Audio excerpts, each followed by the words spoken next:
Hello, everyone. Welcome to the University of Chicago. Jasir, would you like to introduce the Tonight we candidates, are Jasir? here.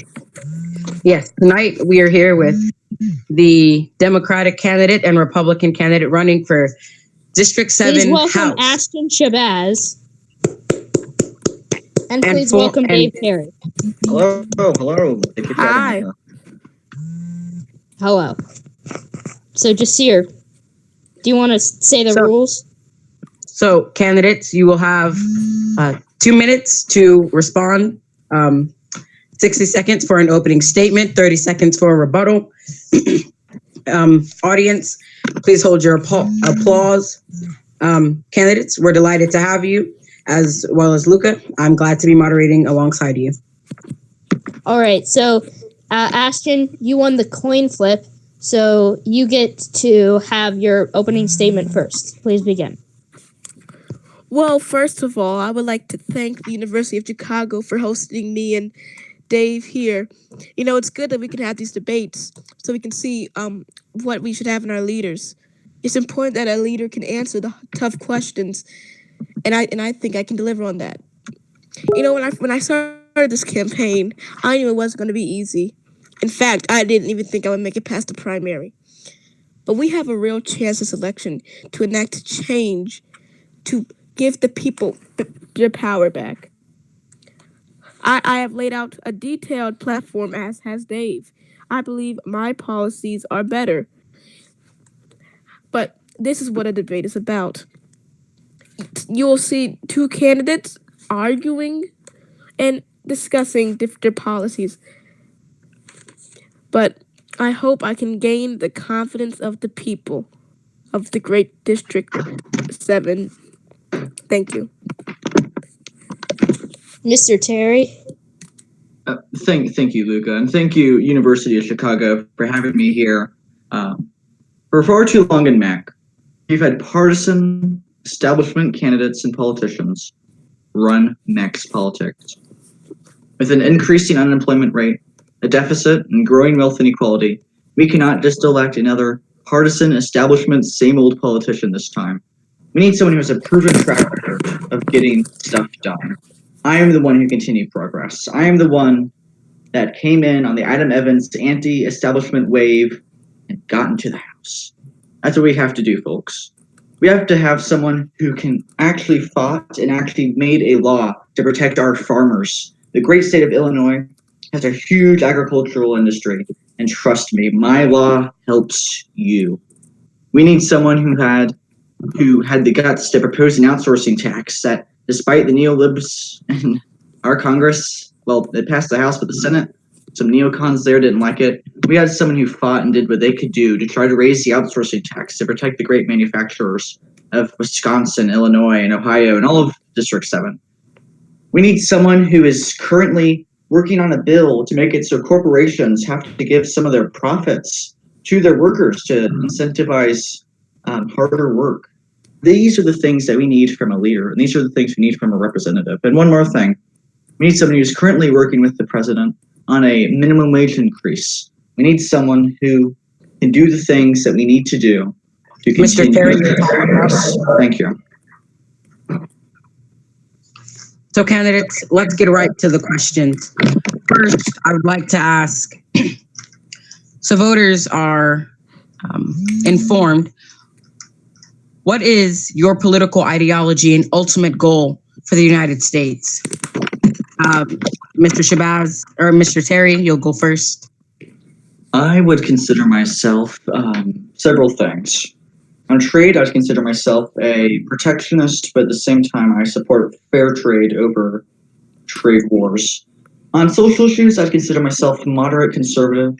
On economics, I'd consider myself social democrat, distributist. On foreign policy, definitely nationalistic, but not ultra-nationalistic, because we have to work with our allies to put America first. And so one of the things that I want to work with the Adam Evans administration is to get a new trade deal with the European Union that will have a fair trade. We'll make sure that workers in America and Europe are treated even better than they currently are.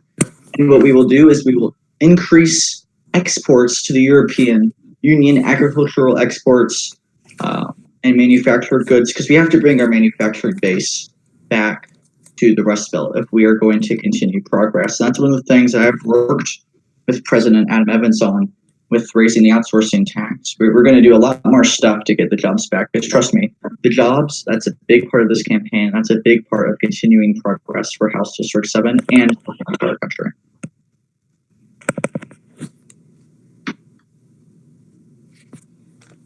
That's all. Mr. Shabazz, you have 2 minutes. Well, I don't think we should be putting our politicians into a ideology. We shouldn't be putting us into positions like you're a liberal or you're a moderate or you're a conservative. No. I believe that almost every politician wants to help America. We shouldn't be placing us into these ideologies that define us somehow. If you want to work for America, you don't need to be an ideology. You know, I used to call myself a moderate. Now I call myself a person wanting to change America. And so I think this question is very, very, what's the word? Just plain out wrong. We should not be putting our politicians into ideologies. My plan, I have many plans. You can say some of them are moderate, you can say some of them are liberal. So that's why we shouldn't be placing our politicians into ideologies. You know, I have a plan that would give Medicare for all who want it. Some people say that's liberal or moderate. I do not believe so. But, you know, this is a growing conversation. But, you know, I do not believe we should be putting our politicians into ideologies. I answered the question honestly, so the voters will know who to vote for in this election. But if I had to address myself in an overall ideology, I would consider myself to be an American. We need someone who fights to put American workers first. And that's exactly what I did while I was a representative. I'm going to continue to do it if reelected. But we also have many other problems as Americans. We have healthcare. I believe right now, at the moment, we need to leave Uber Care to be the same. And here's why. With a deficit right now, I do not believe we can afford to take on a Medicare expansion at this moment. We must solve this deficit. And this is an important thing. The last thing we need in MAC is to rack up a huge deficit that future generations will have to pay up. So we have to solve the deficit. We need to make sure that we cut waste from the budget. Mr. Terry, your time is up, sir.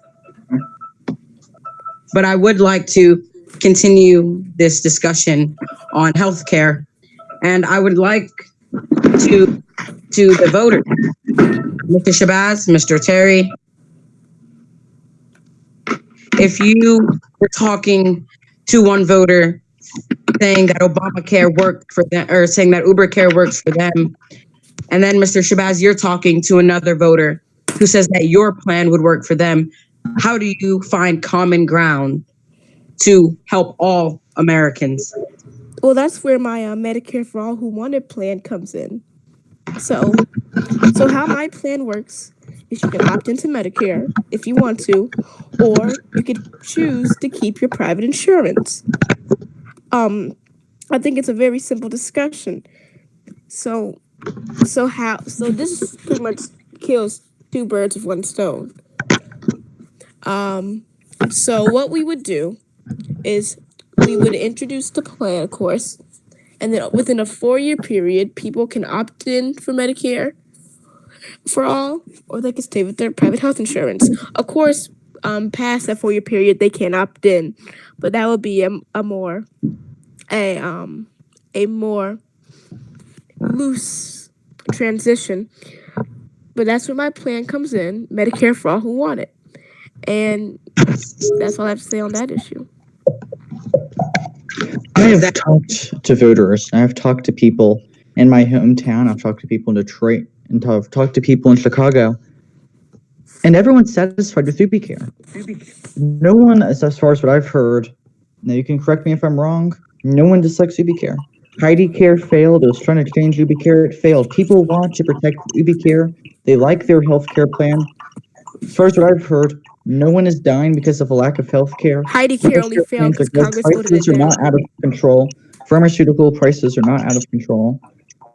Now, it's not a perfect system, so I think what we need to do is we do need to, and correct me if I'm wrong, we need to enact pharmaceutical price controls. I do not know if we already have them. If so, maybe we can work on making them even lower. Mr. Terry, your time for your rebuttal is up. I would now like to turn the questioning over to my colleague, Luca. Okay, so we're on a different topic now. What are your thoughts on Planned Parenthood? We'll start with Mr. Shabazz. And if I could interrupt just for a second, I will be keeping time. So Yeah, just be it'll aware of that. Thank you. Luca, would you care to elaborate on what your question really is? What are your thoughts on Planned Parenthood? Do you want to repeal it? Do you support it? Well, if we're on the topic of abortion, I support a woman's right to choose. That's been on my platform for forever. I believe that it's a woman's choice what to do with her body. And I am also for expanding the abortion window to 20 weeks. So therefore, the woman could give a more informed decision and thoughtful decision on what she wants to do with the fetus. Now, Republicans talk about cutting funding to Planned Parenthood. And, it's, as Joe Biden would say, it's a bunch of malarkey. So, if I am right, the government doesn't fund Planned Parenthood completely. So, yeah. So I'd like to, I guess Mr. Terry? you could just ask me.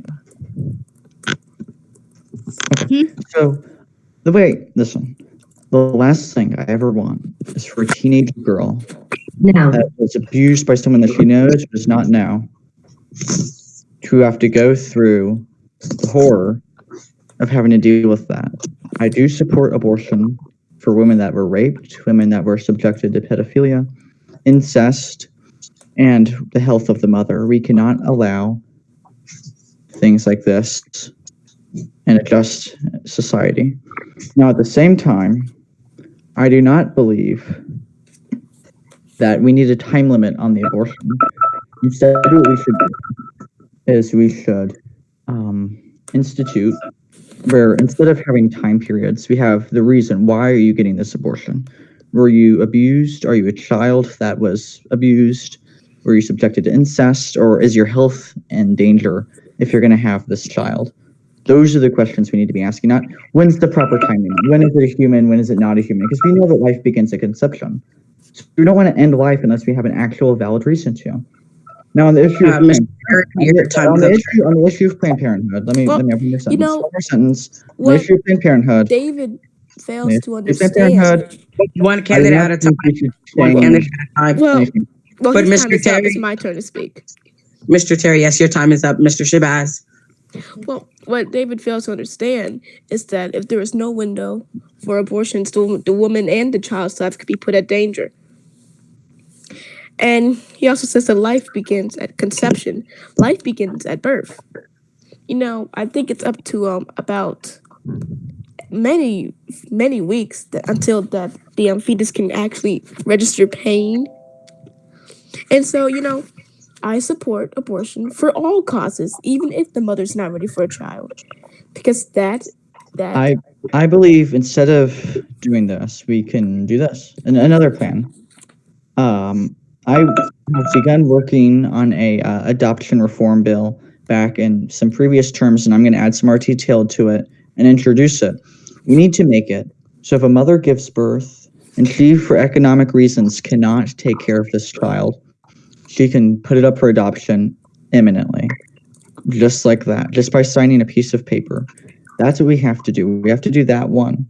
Another thing we have to do is we have to make it so we are through life the whole life. We have to incentivize families. We have to incentivize childbirth. And here's what we have to give tax credits for it. And I think this will make it so women do not feel like they need to have an abortion because of economic reasons, that it will, like, their life won't collapse. And also what we need to do is we need to increase funding to women's help organizations that help women that are do not want to seek an abortion but are having economic hardships with having a pregnancy and birth. So these are the things I think we need to focus on. And also know, Mr. Shabazz, you are wrong. Life begins. Mr. Terry, Mr. Terry, Mr. Terry, your time is up. And Luca, are you still there? I am here. Would you like to ask another question? All right. I have another question for Mr. Shabazz. So recently, we have some reports that you threw one of your assistants off of a building. What are your thoughts? And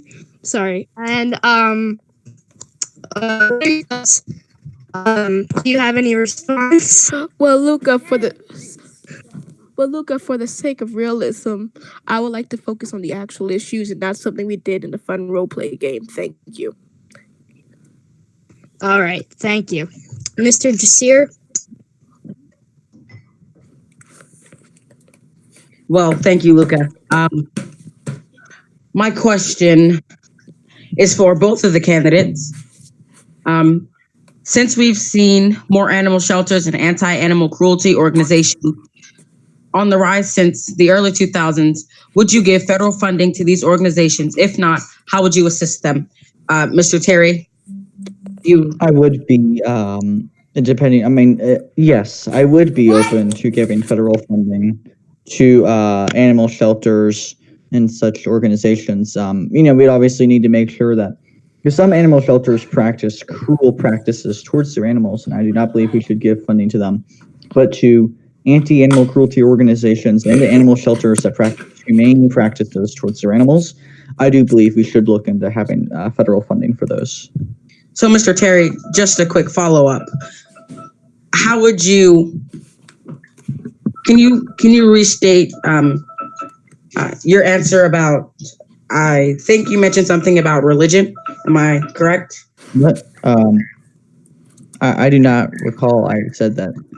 Well, pretty much I might have accidentally made a Joe Biden there, but pretty much but my point is that if an animal shelter is, they're credible, they do their stuff, and they don't have animal cruelty, and they have humane practices towards the animals, then I do think that they should be eligible to receive federal funding.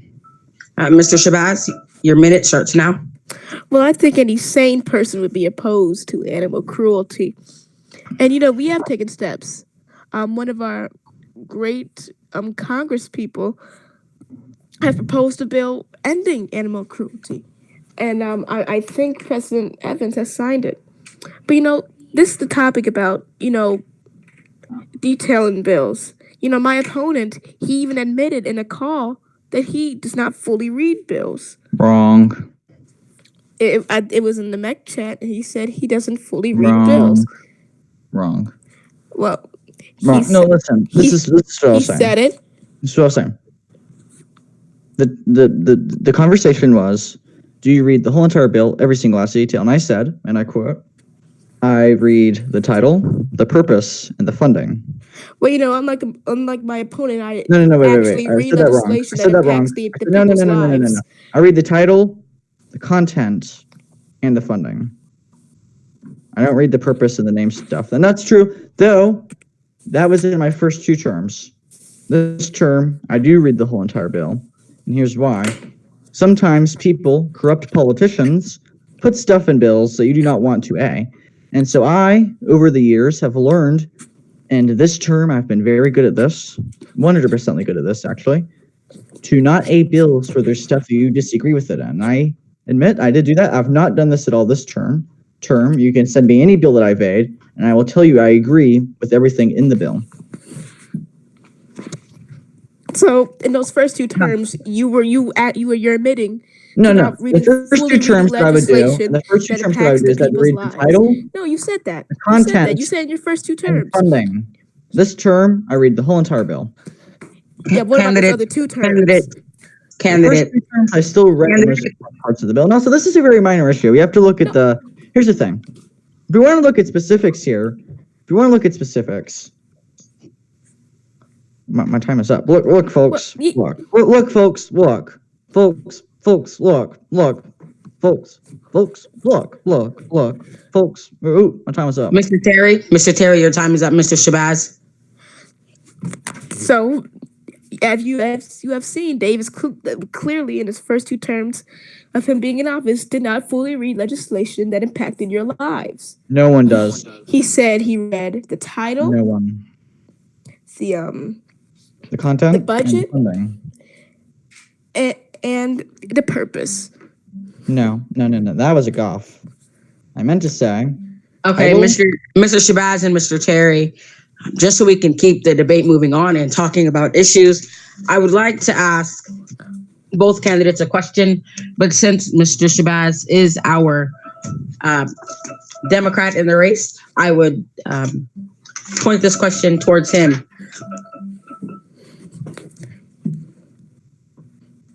Mr. Shabazz, when I myself was in the Democratic National Committee leadership, I proposed a bill known as the DNC Leadership Consequence, which would I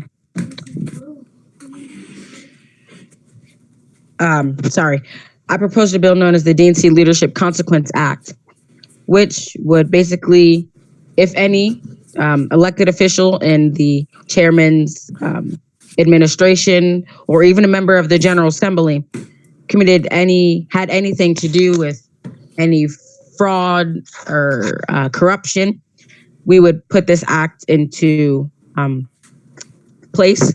And since we are talking about not reading legislation, Mr. Shabazz, I would like to know if you read this bill, since at the time you were running for DNC chair. Well, I have never run for DNC chair, so I don't know what you're talking about. I have never run for any leadership position in the Democratic National Committee. I've only run for House or Senate races. Even one time back in season 11 when I thought I was bold enough to run for a presidential race. So I do not know what you're talking about. I may have made a mistake, but I do know for a fact that you were very involved in the Democratic Party once. So I would like to know if you read this bill at all or even considered reading it. Well, the bill was never made public and I wasn't in the General Assembly, so therefore I couldn't read it. Actually, sir, the bill was made public. I made it public myself before I even submitted it. But moving on to an issue both candidates can address, how and under what circumstances would you use U.S. military force? Well, as Congress, we do not, we aren't the executive branch, so we do not have control over the military. But what we can do is we can authorize military action and declaration of wars.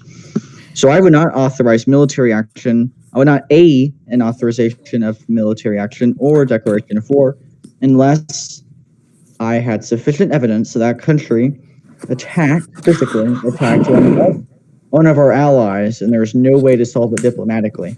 We cannot do another war on terror, another war in Iraq. We cannot afford that as a nation. We are running a deficit right now, so we actually literally cannot afford it. And also, we cannot send tens of thousands of our boys off to be slaughtered in a war that doesn't affect their lives, that will have no consequences if we don't go into the war for them. So I, would consider myself a non-interventionalist, but also consider myself a pragmatist and a diplomatic person on foreign policy. So what I want to do is I want to not intervene where we don't try to control their countries, but we work with them diplomatically. We don't have to throw all of our money into foreign aid, but I think what we should do is we should give foreign aid to countries that are strategic for America, and also countries that have potential to have booming economies, because we need to work with them to get them up and running and to get their economies to become good trading partners with this country. So that would be my foreign policy: pragmatic, pro-American, and non-interventionalist.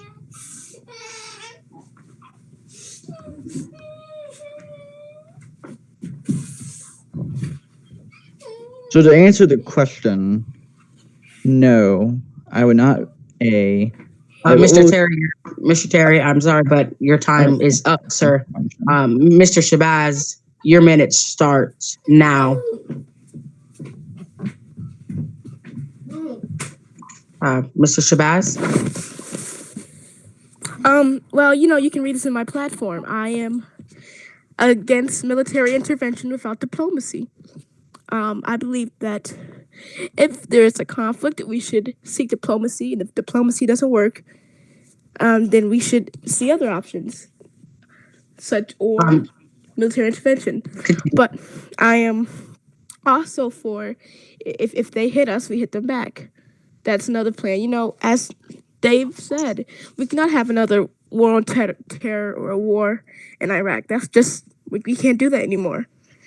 And so, you can read this in my platform. I am against, and I am also for limiting nuclear weapons across the world. This will, as a congressman, I would push to limit the amount of nuclear weapons we have.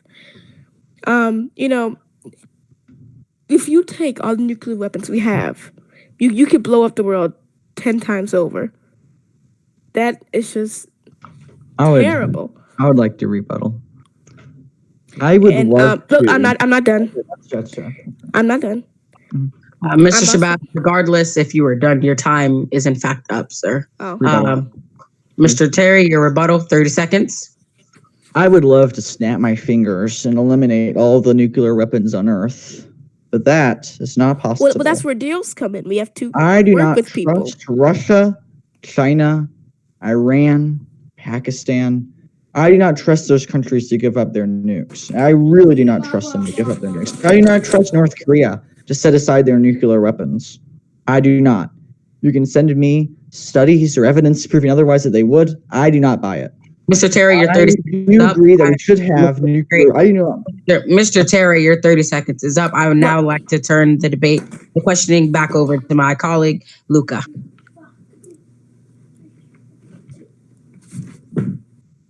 Luca? Hello? Yes, okay. questions? Is it time for me to ask a question? Yes. Okay. So I have one. Years ago, people were denied service at a restaurant, say, because of the color of their skin, and that was called segregation. Nowadays, business owners are denying people service at a restaurant because of their sexuality and religion, and they're allowed to do that because the Constitution allows them to. Why do you think do you support this? Do you think that business owners should be allowed to deny others service at a restaurant because of their religion or sexuality? And do you believe that that's segregation or not? And we'll start with Mr. Shabazz or Mr. Terry. Which one wants to last? I'll go. Okay. For sure, you answered first last time. So, this goes into my plan of what I called the modern day Civil Rights Act. So, the original Civil Rights Act in 1964 only covered race bases. This act will cover religion, sexual orientation, and of course, race. So, what my modern day Civil Rights Act will include is to add an amendment in which you cannot discriminate people based on race, religion, or sexual orientation. It will hold on.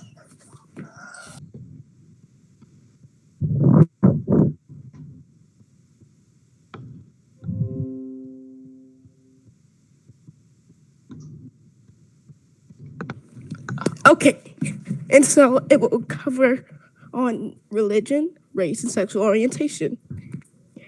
It will also cover, as I said, it will add an amendment which will say you cannot deny service to people based on their sexual orientation or religion. There's been this long-standing discrimination against people of the LGBTQ community, and what I had to say to that is, gay rights are human rights, and human rights are gay rights.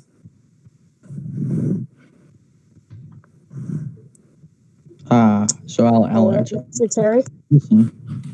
My ancestors suffered segregation, oppression, and extermination in Nazi Germany. As a descendant from Jews that immigrated to America to flee the Holocaust, I know what racism is. I know what segregation and oppression is. And I understand that we have to tackle these issues in this country. At the same time, I do not believe we should force a Christian baker or a Jewish baker or a Muslim baker. I do not believe we should force a Muslim baker to bake a cake for an activity that his religion prohibits him from being part of. Now, I do not believe we should be able to deny service for someone because of their sexual orientation. But I do believe that you should be able to deny service if they are wanting you to do something that is against your religion. So you can't deny them because of them being themselves. But I do believe you should be able to deny them service because of the thing that they are wanting you to, the service that they are wanting you to provide for them. And what would they ask to do that is against their religion? And for religion, I am perhaps one of the most pro First Amendment, freedom of religion for people you'll ever meet out there. We have the IRS, and we have people that are, some talks about this. I know Ashton doesn't support this, but people who want to tax non-profit religious organizations. That to me is an attack on one of the things that America was founded on, religious freedom. We also have people that, this attack. But what we also need to make sure is to me, one of the things that your bill is missing, Mr. Ashton Shabazz, is political freedom. We have people on the left and the right that are being censored by big tech corporations because they express views that they do not like. We have people being kicked out of restaurants because of their political views. So I believe that, one, we'd want to include political views in there. You're way over your time. I'm sorry. Mr. Terry, you're over your time. Mr. Shabazz, I know you'd like to rebuttal. When Dave talks about not being able to allow to do something based on religion, I would like to know, what can't they do based on their religion? For Christians, there's this big thing where they do not support gay rights. And, I am a Christian, but I do not believe in that. Can I, there's a fact check that I do if I find something that is wrong, and Christians are not against gay rights. Even it says in the Bible, or from what I've heard, that Catholics respect gays and they treat them the same, but they just don't support the ability to. They just don't support the ability to. Listen, no, let me explain this. Sexual relations between. You're on my time, Dave. I think I can. Mr. Terry, you are on your opponent's time. Mr. Shabazz, I'd like to give you back your time, sir.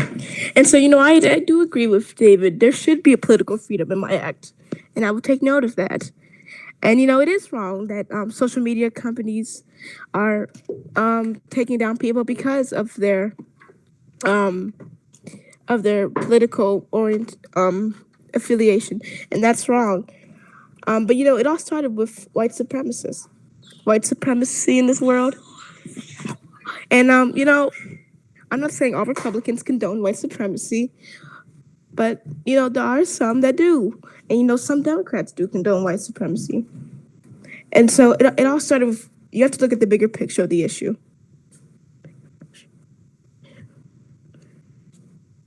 That's it. All right, Nasir. So I would like to just say a quick thing. Right. Most of the rise of hate crimes in this country have been against members of the Jewish ethnic and the Jewish faith group. So that is one thing. The rise of anti-Semitism and certain political parties, I believe, is troubling.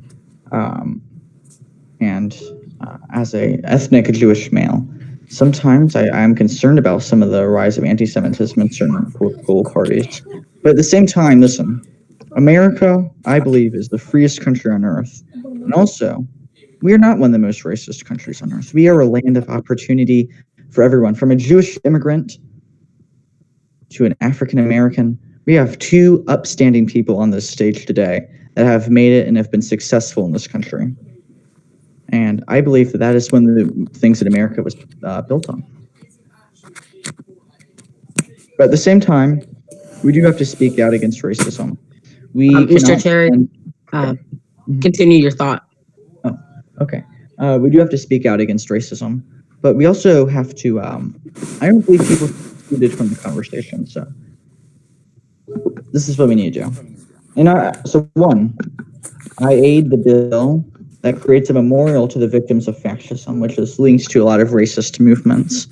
I have apologized for David, some are you harmful, over your time? harmful and destructive comments I have In made. fact, Mr. Shabazz, he has now just went over his time. Luca, thank you for handling the questioning. Back over to me. Candidates, my question is, do you believe that the death penalty is needed as a punishment? If not, what would you put in place to replace the death penalty? Well, you know, my entire life I have been opposed against the death penalty. I do not believe we should kill people based on their mistakes. I'm much more in favor of the life sentence. I believe that the death penalty is morally wrong and disgusting. Okay, they have injections where they give people heart attacks to end their lives, where they give people strokes, and although it's been outlawed in many recent years, these have and now it's disgusting that some people support that. So what I'm moving is that we phase out the death penalty and just replace the death penalty with life sentences in prison Are you finished? and for crimes. So for crimes like rape, mass murder, or even just murder, the death penalty would probably go into effect. I mean the life sentence would probably go into effect. Okay, before Mr. Terry answers, I'd like to remind both candidates that the death penalty has been abolished in Mech. So,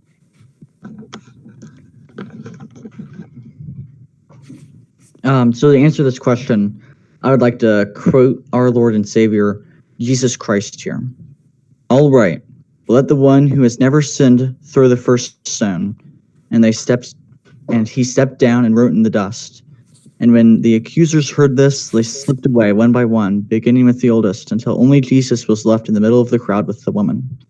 And Jesus stood up and said to the woman, "Where are the accusers? Didn't even one of them condemn you?" And she said, "No, Lord." And Jesus said, "Neither do I. Go and sin no more." Because of my faith, I cannot find myself supporting such a barbaric practice as the death penalty, which is why I am really glad that Mac has banned the death penalty. And I will continue to, if reelected, to uphold that law, and I will not support reintroducing the death penalty. Is that all, sir? Yes.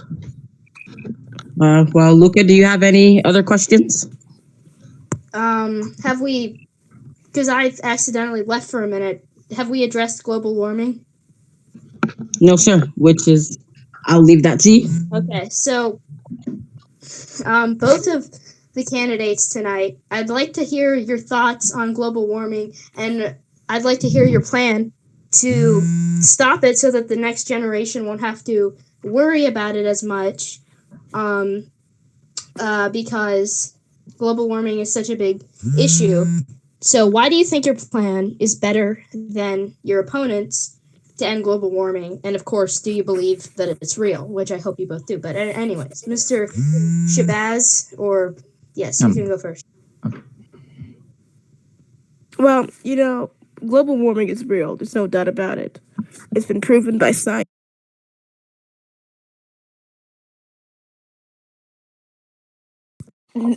Even normal citizens. We have to face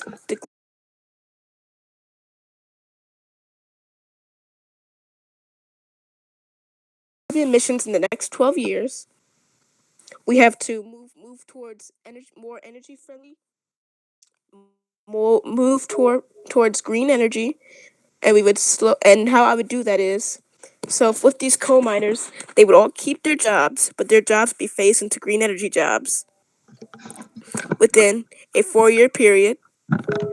And so then they would keep their jobs and providing energy to the great people of District 7 and the United States of America only it would be in a different way, providing green energy. Green energy. I'm also for, as I said, limiting carbon emissions. We also need to.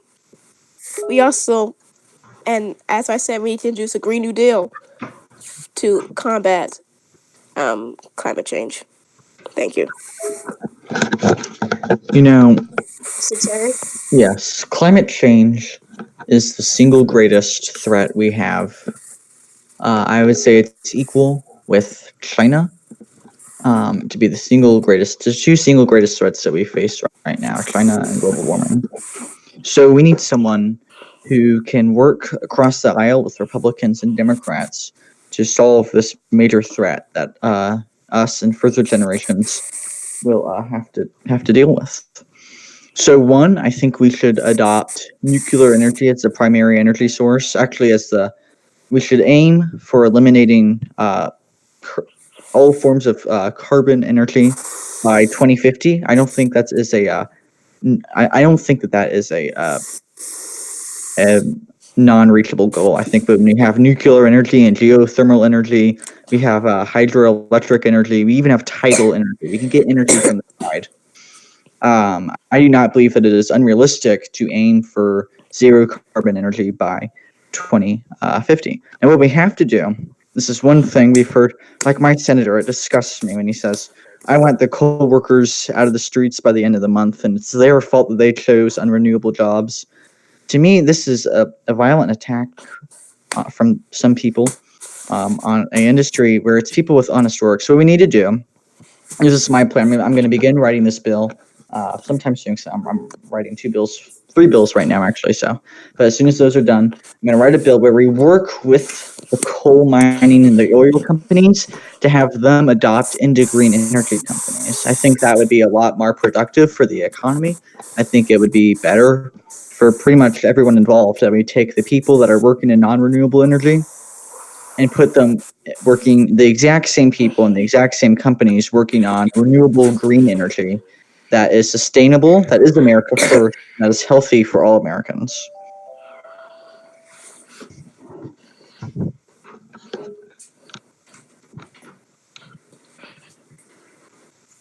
All right, Jasir.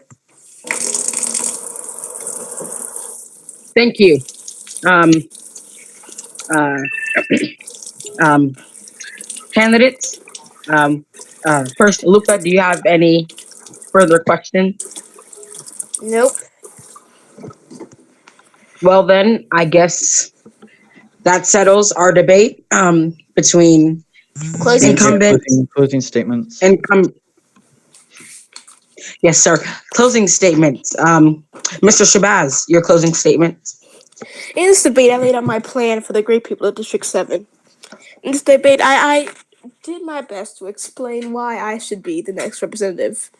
David has done great in his job, and I believe whoever wins this election will be a champion for the working class, for the middle class, and for the lower class. The millions of people in America and in District 7 are working the 9 to 5 just to get by, while corporations, while corporations take the money only to get, only for them to fail. My friends, it is time that we told corporations that you don't own America. The middle class does. We're gonna put America back into the power of the people, and I believe I am the best candidate to do that. Vote for change. Vote for Ashton.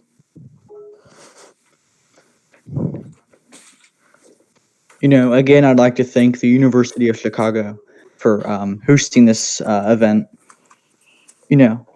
We need to have someone that has worked on things to protect the working class. We need someone that passed an outsourcing tax through the House and nearly had to fail through a very establishment Senate. We need someone that passed an agriculture bill that supports farmers, just like farmers in Illinois, in your home state, Ashton. We need someone who's done that. We need someone who's currently working on a bill to make it so profits from corporations, instead of going to places, different things, different waste, we put those profits, the profits that the corporations make, back into the hands of the American people through mandatory profit sharing. We have a plan that will decrease stress and improve mental health through 6 weeks universal vacation times for all workers. Have a 6-week vacation time. We need someone who's working on that right now as we speak. We need someone that is working on a bill to have a $14 minimum wage right now with the Evans administration as we speak. Working on it. $15. $14 minimum wage. It's a compromise. It's bipartisan, and it will work. It will not disrupt the markets. And we need someone that is working with people across the lines to do things for this district that really no one thought was possible. We need someone that has brought change and will continue change, will continue progress. So please, this election day, vote for the person that's had a proven track record of standing up for the middle class and standing up to corporations and the establishment, telling them, you do not own America. America was not founded by hedge fund managers and stockbrokers. It was founded by the working class. And that's how we need to take back America. And it starts at the local. So vote David Terry for House District 7, continuing progress. Thank for you. joining us tonight. Thank you, candidates, and stay tuned for my speech at 4 and have a great night.